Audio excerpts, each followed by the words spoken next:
జగిత్యాల జిల్లా మెట్పల్లి మండలం రంగారావుపేట గ్రామ శివారులో చిరుతపులి సంచారం కలకలం రేపుతోంది.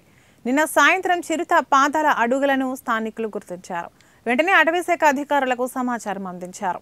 సంఘటన స్థలానికి చేరుకున్న అటవీశాఖ అధికారులు పాదాల ముద్రలను ల్యాబ్కు పంపారు. చిరుత సంచారంతో స్థానిక ప్రజలు భయాందోళనకు గురవుతున్నారు. సంఘటన స్థలాన్ని ఫారెస్ట్ రేంజ్ ఆఫీసర్లు, సెక్షన్ ఆఫీసర్లు పరిశీలించనున్నారు. తెలిసినప్పుడు మళ్ళీ మనం అది రంగారపేట గ్రామము. నా పేరు సంగం సుధీర్ కుమారు. మేము ఇక్కడ వేముల సుభాష్ గారిది తోట అనేది కౌలుకు తీసుకొని మక్క పంట వేయడం జరిగింది.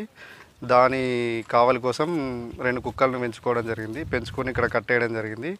కట్టేయడం వల్ల మొన్న రాత్రి సమయంలో చిరుత వచ్చి దాడి చేసి దాన్ని తినేసి వెళ్ళడం జరిగింది. ఆ రాత్రి సమయం 12 గంటలకు అట్లా నేను వచ్చి బాంబు ముట్టిద్దని చెప్పేసి వచ్చేసరికి అప్పటికే దాడి చేసి దాన్ని తిని వెళ్ళింది. మళ్ళీ పొద్దున వచ్చి చూసేసరికి నేను చూసిన ప్లేస్లో కాకుండా కుక్క అనేది ఇంకో ప్లేస్లో పడి ఉండడం జరిగింది. మళ్ళీ మిగిలిన భాగం కూడా ఈరోజు మార్నింగ్ వచ్చి చూసేసరికి మిగిలిన భాగం కూడా లేకుండా వెళ్ళింది. కాబట్టి ప్రజలందరూ ఫారెస్ట్ అధికారులకు మొన్ననే ఆ రోజే ఇన్ఫామ్ చేస్తే వాళ్ళు వచ్చి సర్వే చేసుకొని నిజంగా చిరుత దాడి అని చెప్పేసి వాళ్ళు చెప్పి ప్రజలందరూ అప్రమత్తంగా ఉండాలని చెప్పేసి తెలియజేయడం జరిగింది.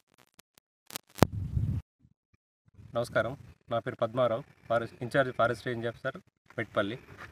నిన్న మాకు మా బీట్ ఆఫీసర్ ద్వారా సమాచారం వచ్చింది. రంగారావుపేట బీట్ దగ్గర ఒక తోట ఉంది. ఆ తోటలో కట్టేసిన కుక్క చిరుత తిందని చెప్పేసి ఇన్ఫర్మేషన్ ఇచ్చారు. సో బీట్ ఆఫీసర్కి చెప్పినాము. వెంబటి వెళ్ళి ఏమన్నా పాదముద్రలు ఉన్నాయని చెప్పేసి వెరిఫై చేయమని చెప్పేసి మా స్టాఫ్ని పంపినాము. నిన్న వచ్చిండు మా బీట్ ఆఫీసర్, వచ్చి చూసిండు.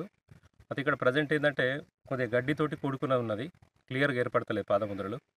అయితే ఛాన్సెస్ అయితే ఉంది. ఇప్పుడు ఇక్కడ ఈ ఫారెస్ట్ ఆనుకొని నియర్ ఫారెస్ట్ ఉంది. ఫారెస్ట్ ఆనుకొని కమ్మరిపల్లి ఫారెస్ట్ కూడా టచ్ అవుతుంది. కాబట్టి దానికి అనుకూలంగా ఉంటుంది పరిస్థితి, ఉండే ఛాన్సెస్ ఉన్నాయి. ఏదేమైనా కానీ మీ ద్వారా ప్రజలకు విజ్ఞప్తి చేస్తున్నా, సింగిల్గా ఎవరు రావద్దండి. వాళ్ళు ఇంకోసారి అంటే ఇప్పుడు ఈ తోట వాళ్ళకి చెప్పినాము, కుక్క దానికి ఇష్టమైన జంతువు కాబట్టి నెక్స్ట్ టైం కుక్కను పెట్టద్దని చెప్పినాము. ఆ తర్వాత సింగిల్గా ఎవరు తిరగద్దు.